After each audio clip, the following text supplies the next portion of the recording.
I dok se u Hrvatskoj zbog cijele ove zavrzlame i odnosa u vladajućoj koaliciji nagađalo hoće li biti prijevremenih izbora ili ne, Britanci na izbore sigurno idu i to 12. prosinca, no čak i zato britanskom je parlamentu trebalo neko vrijeme. Odlazimo uživo do Londona, do Domagoja Novokmeta.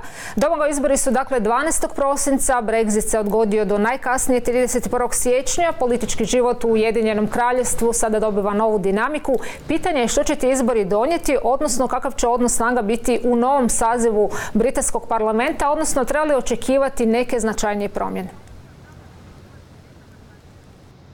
Apsolutno je sve moguće, Anka, u Velikoj Britaniji nakon 12. prosinca, nakon što birači izađu na izbore. O toj temi razgovaramo i s mojim sljedećim gostom, to je Emilio Casalicchio, dopisnik portala Politico iz baš britanskog parlamenta. Welcome to our program. Hi, thanks very much. What do you expect from these elections on 12th of December? Do you think that we will see the new parliament which will be ready to support Boris Johnson Brexit? Unfortunately, it's impossible to say. The polls at the moment, they indicate that Boris Johnson will get a majority, maybe a majority of something like 30 or 40, something along those lines. However, everything can change in a campaign. In 2017, we had a surprisingly similar situation where we had an election that was framed about being Brexit-centred.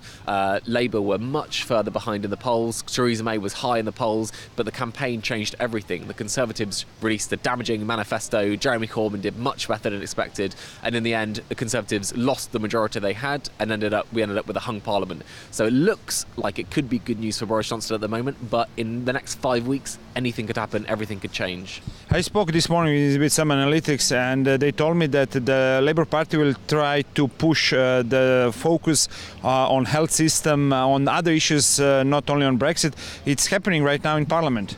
Absolutely. So we saw today we saw the final Prime Minister's questions, which is a moment in the Commons every week where the Leader of the Opposition and the Prime Minister go head to head in the Commons. And Jeremy Corbyn gets 6 questions, and he asked all of the questions today about the NHS. So the NHS, that's kind of safe Labour ground, and it's the kind of thing that he likes to campaign on. You know, we want to fund public services very well. The Conservatives don't want to fund them so well, is his argument. So he will try and keep the focus on that, because Labour on Brexit, their position is a little bit unsure. What they want to do is renegotiate the Brexit deal and then put it to the public in a referendum. So it's not as clear and easy an argument to make as the argument that Boris Johnson wants to make. But every time they do that, Boris Johnson obviously is going to come back constantly and say, oh, but you want a referendum, you want 2 referendums, because if you get one in the EU, you might end up with another one in Scotland, and we're going to have a big debate about what the focus of the election is.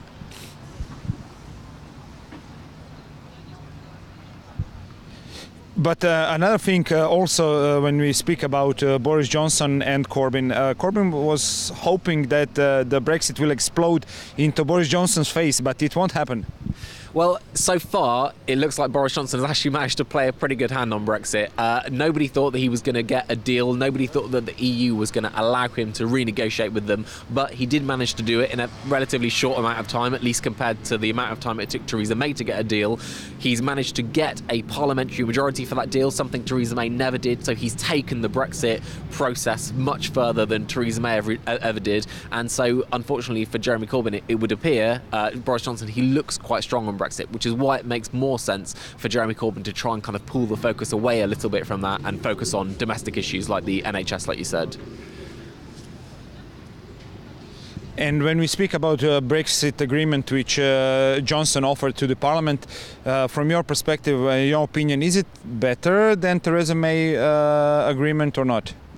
Well, it's really not for me to say whether it's better or not. However, different economists are making different analyses about it. So, for example, this morning we saw an analysis by a think tank here called their nije, we call it, think tank, and they said that Boris Johnson's deal was going to be slightly worse for the economy than Theresa May's. They said that because it includes bigger trade barriers with the EU, because we'll completely leave the single market and completely leave the customs union, they said that it would leave GDP 3.5% lower than it would have been if we'd have stayed in the European Union. They said that was worth about £70 billion each year. So analysts suggest that it's going to be a slightly worse deal for the country. However, obviously, the other side might argue we're going to get great free trade deals that those analyses don't take into account. We're going to have this Brexit issue a little bit more secure, not going to have so much uncertainty worrying about it for so long. And in that respect, people might argue that it's actually much better for the country to get it done sooner. Our voters already a little bit sick of Brexit. That is also some analytics point. They think that they want to just leave it behind them. Well, one thing that you do often hear is that voters, they're sick of hearing about Brexit. I mean, we have been worrying about this issue for 3 years now. We had the vote in 2016. A lot of people maybe thought it was going to be quite simple, but it's ended up being extremely complicated, extremely difficult, and it's made our politics very, very angry and fraught, and it's very divided. The country's very divided. So people do want to see it done, but it's hard to necessarily see a route where it's definitely going to be easily solved anytime soon. Boris Johnson might win a majority and he might get his deal through, but even then, we're going to have to be talking to the EU about a free trade arrangement or whatever it is for years down the line. A lot of people on the other side, on the continent, are afraid of what will happen in Northern Ireland. Do people do analysis and the experts here United Kingdom, are they afraid of the incidents or maybe something even worse in Northern Ireland? So there is concern about what might happen in Northern Ireland if there might be a resurgence of violence or just tensions generally. What the government is trying to promise is that there won't be any infrastructure at the border and the trade is going to be frictionless and seamless, and trying to play down any concerns like that. However, we don't know exactly how their system is going to work on the island of Northern Ireland, if we might need anything anywhere near the border at all, and if there is, then people are concerned that could end up being a risk. Boris Johnson already a few times surprised everybody. Do you think that he is capable of surprising again with something before Christmas, maybe even Brexit being accepted in Parliament? There's no way that Brexit is going to be accepted in Parliament before Christmas now. We've gone beyond that point. MPs voted for the election yesterday. It means that Parliament is going to be dissolved. At the very latest, it's going to be dissolved after Tuesday. That's not enough time to get the Brexit legislation. No, but after elections of 12th of December. So my understanding. Christmas and, Sure. So there is obviously a window at which point maybe you could see something being forced through. However, my understanding isn't what Downing Street is planning to do. Boris Johnson announced a few days ago that after the election he would want Parliament to sit again before the 23rd of December, and that set a lot of hairs running, people thinking, oh, is he going to try and quickly get the Brexit done in that period of time? But my understanding is that Downing Street, there's a lot of formalities that you need to go through when you set Parliament up. All MPs need to be sworn in the House of Commons. They're going to have to re-elect the Speaker, and lots of sort of ceremonial stuff where the Queen comes and sets up Parliament and things like that. Downing Street, what they want to do is get all of that stuff done this year, get it all out the way, so that in January they can head forward with Brexit. They've got one clear focus: get it done. You mentioned the new Speaker. What do you think will happen with Mr. Bercowa? Well, what happens with Mr. Bercowa is going to be one of the interesting stories, I think, of the end of this year and next year. So, obviously he's standing down. He's been an interesting, quite controversial at times speaker. He's a kind of worldwide celebrity, it turns out. A lot of people like to think that they know what he's thinking, attribute opinions to him.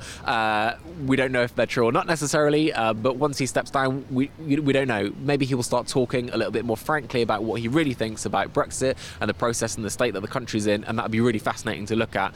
I think my understanding is that he might be publishing a memoir at some point after he steps down, and another journalist is working on a biography of him that might reveal some interesting things about Bercowa.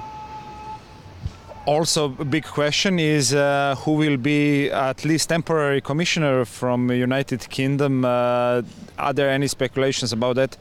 At the moment, we don't know. Downing Street is avoiding talking about it, so you never know. We might get anyone from, John Bercowa, he's free, isn't he, after he stands down, so it could be, anyone from John Bercowa to Nigel Farage to who knows, it could be absolutely anyone. So at the moment, Downing Street, they're not talking about it and we don't know.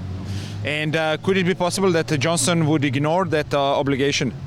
I think he would like to present that as a possibility. They don't want to talk about it. They want to completely avoid doing it. What that really means for the EU and what kind of issues it throws up legally obviously would be completely unprecedented. So they might end up with some serious legal questions to try and navigate. But yeah, I mean, his intention is to try and steer as clear of the EU as possible at this point, I think. Mr. Casalicchio, thank you very much. Čuli ste, dakle, dragi gledatelji, Anka čula se analizu koju smo ovdje dobili od političkog dopisnika Politika iz Westminstera. Sva pitanja zapravo večeras su još uvijek otvorena. Naravno, hvala ti što si se javio i za Newsroom iz Londona, bio uživo Domagoj Novokmet.